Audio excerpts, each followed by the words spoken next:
லைட்டா லைட்டா அதை எப்படி மெயின்டைன் பண்ணணும் அது மட்டும் ஃபஸ்ட்டு சொல்லுங்க. ஓகே இப்போ வந்து எக்ஸ்டென்ஷன் பண்ணுறோம், அதை வந்து எப்படி மெயின்டைன் பண்ணணும்?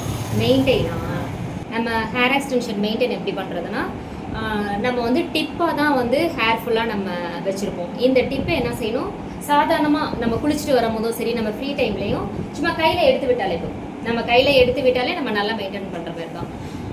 வேறு மெயின்டெனன்ஸ் எதுவுமே கிடையாது. கோம்பில் நம்ம சீவுறது நல்லா நார்மலாகவே சீவிக்கலாம். ஹேர் ஸ்டைல் எந்த ஹேர் ஸ்டைல் வேணாலும் பண்ணிக்கலாம். அப்புறம் வந்து ஒரு போனிடெயில் போடுறதா இருந்தாலும் ஃப்ரீ ஹேர் வேறதுனாலும் எல்லாமே பண்ணிக்கலாம்.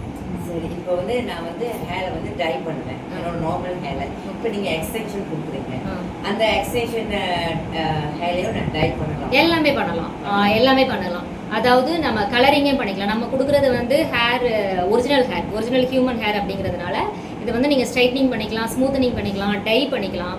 இதில் ஒரே ஒரு ஃபால்ட் என்னன்னா, நம்ம வந்து ஹென்னா யூஸ் பண்ணுறோம் இல்லையா, ஹென்னா யூஸ் பண்ணுறப்ப நிறைய நம்ம அரைப்போம், நம்ம அரைச்சி போடுவோம்ல. இந்த அரைச்சி போடுறது என்ன செய்யும், நம்ம டிப்பு வச்ச ஹேரில் வந்து லைட்டாக சிக்கிற மாரி இருக்கும். அதனால என்ன செய்யணும், ஹேரை நல்லா வாஷ் பண்ணிக்கணும், அவ்வளோதான். அப்படி இல்லைன்னா நீங்கள் நல்லா ஃபில்ட்ரு பண்ணிக்கோங்க. நம்ம இந்த ஹென்னாவை நல்லா ஃபில்ட்ரு பண்ணி போட்டால் கூட ஓகே ஆகும். மற்றபடி இதனால சைடு எஃபெக்டோ இதனால ஹேர் வளராமல் போகிறதோ எதுவுமே கிடையாது.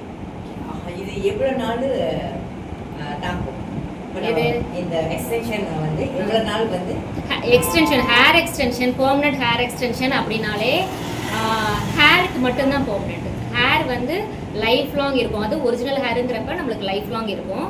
இது வந்து நம்ம ரெகுலராக நம்ம குளிக்கிறோம், ரெகுலராக நம்ம சீவுறோங்கிறப்ப ஸ்கேல்பில் விட்டு கொஞ்சம் இறங்க ஆரம்பிக்கிறப்ப என்ன செய்யணும், அந்த நம்ம அந்த பின் பண்ணியிருக்கோம் இல்லையா, அந்த மைக்ரோ டிப் பின் பண்ணாலும் சரி, இந்த கம் டைப்பாக இருந்தாலும் கொஞ்சம் கீழே இறங்கும் போது அதை 3 மாதத்துக்கு ஒரு எடுத்து மேலே ஸ்கேல்புக்கிட்ட நம்ம ஃபிட் பண்ணுவோம். கொஞ்சம் இறங்குறத ஃபிட் பண்ணுவோம். அதே ஹேர் அதே தான். பெர்மனன்ட் ஹேர் எக்ஸ்டென்ஷன்றது வந்து ஹேருக்கு தான் பெர்மனன்ட். ஹேர் வந்து லைஃப் லாங் நம்ம யூஸ் பண்ணிக்கலாம். ஆனால் ஒரு 3 மாதத்துக்கு ஒரு எடுத்து மேலே வைக்கிற மாதிரி. Okay, last one more question. இப்போ நீங்கள் ஹேர் வந்து எனக்கு ஒரு 50 தான் வைக்கிறீங்க. இப்போ எனக்கு இன்னும் எக்ஸ்ட்ரா வைக்கணும் அப்படின்னா எக்ஸ்டெண்ட் பண்ண முடியுமா? அங்கேயே தாராளமாக பண்ணலாம். இப்போ வந்து 50 இன்ச்சஸ் 50 கிராம்ஸ் வச்சுட்டீங்க. இப்போ வந்து நீங்கள் 18 இன்ச்சஸ் வந்து 50 கிராம் வச்சுட்டிங்கன்னா திருப்பி நம்ம ரீஃபிட் பண்ணுறோம் இல்லையா, அப்போ தான் நீங்கள் ஒரு ஆசையோடு வருவீங்க, நல்லா இருக்கு இன்னும் கொஞ்சம் வைக்கலாம் அப்படிங்கிறத வருவீங்க. அப்படிங்கிறப்ப இன்னொரு 50 கிராம் எடுத்து ஃபுல்லாக எடுத்துகிட்டு 100 கிராம் வந்து எப்படியும் நம்ம ஒரு 5 லைன்ஸ் வைப்போம், ஹேரில் 5 லைன்ஸ் வைப்போம். அப்போ 50 கிராம்னா ஒரு 3 லைன் 2 லைன் அது மாதிரி தான் வரும்.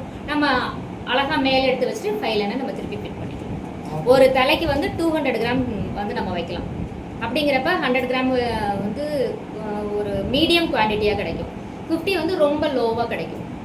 அப்புறம் என்னென்னா லாங் போக போக டென்சிட்டி நம்மளுக்கு குறையும். நம்ம 100 கிராம்னு வச்சுக்கோங்களேன், இப்போ 18 இன்ச்சஸ் அப்படின்னா வந்து நிறைய கிடைக்கும், டென்சிட்டி நிறைய கிடைக்கும். நம்ம 32ஓ 35ஓ போகும்போது நம்மளுக்கு லாங்கில் டென்சிட்டி கொஞ்சம் குறையும்.